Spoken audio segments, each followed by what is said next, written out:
और इसके अलावा मिड कैप स्टॉक्स में और ऑटो सेक्टर में भी आज संभाले हुए हैं कहीं ना कहीं बाजार को। रियल्टी में आज भी दबाव देखने को मिल रहा है।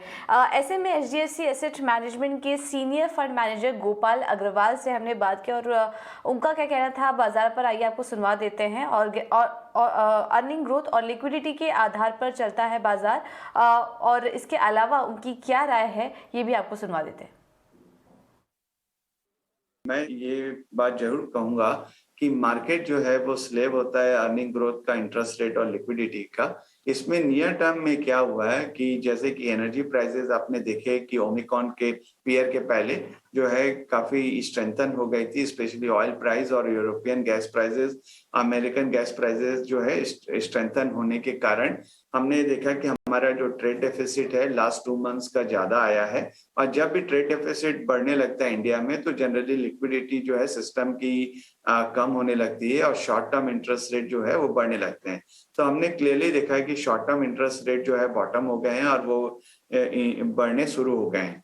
अब ये देखना ये है कि ये ट्रेंड कंटिन्यू रहता है कि नहीं, कि जैसे कि नियर टर्म में कोल प्राइसेस में हमने ऑलमोस्ट 50% के ऊपर का करेक्शन ऑलरेडी देख लिया है।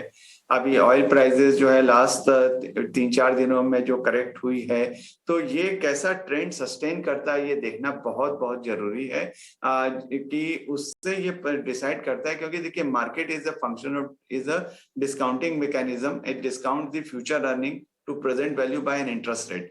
तो अब यदि इंटरेस्ट रेट बढ़ेगी तो सेम अर्निंग पे भी आपका पी मल्टीपल जो है वो डीरेट हो जाता है।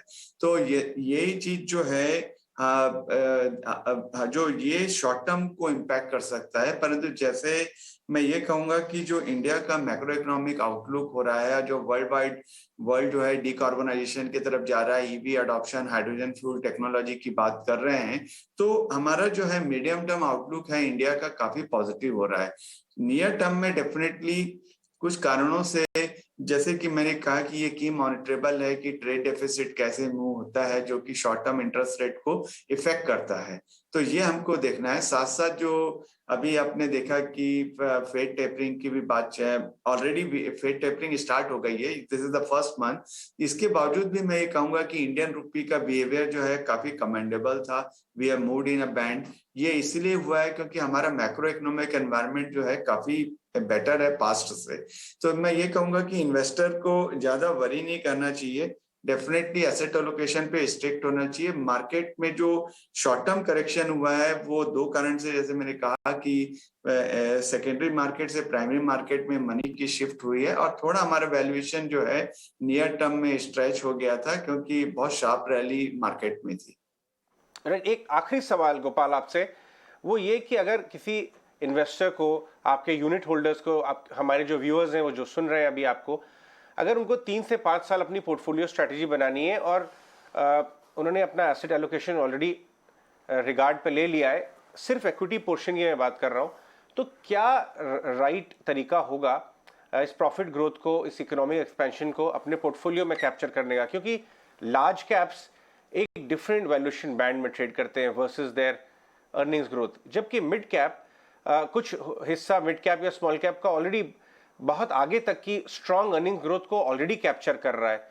लेकिन एक वाइड एक्सेप्टेंस ये होती है कि भाई ज्यादा रिटर्न मतलब मिड कैप लंबी अवधि में। तो कैसे सही से इसको कैप्चर करना चाहिए पोर्टफोलियो में?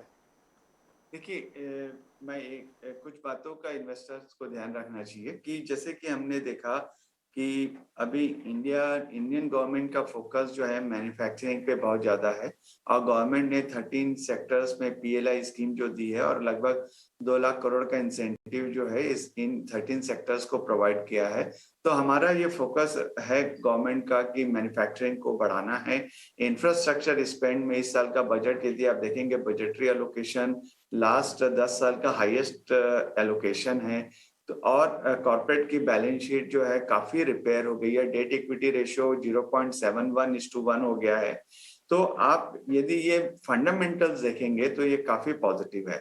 और साथ साथ जो बात चल रही है कि India can be included in JP Morgan global bond index, यदि ये हो जाता है तो कैपिटल फ्लोज का की भी काफी जो है सस्टेनेबल रहने के चांसेस बढ़ जाते हैं।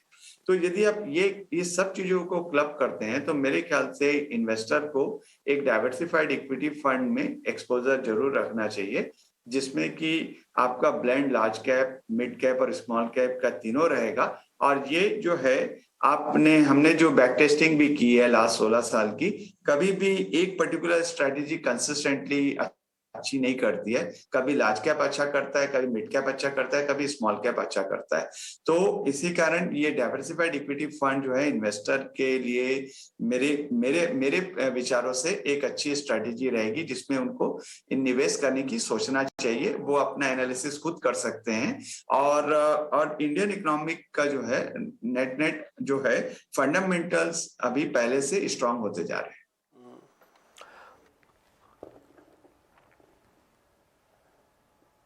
ऑलराइट, तो ये थे senior fund manager HDFC asset management के गोपाल अग्रवाल, बाजार पर अपनी राय देते हुए।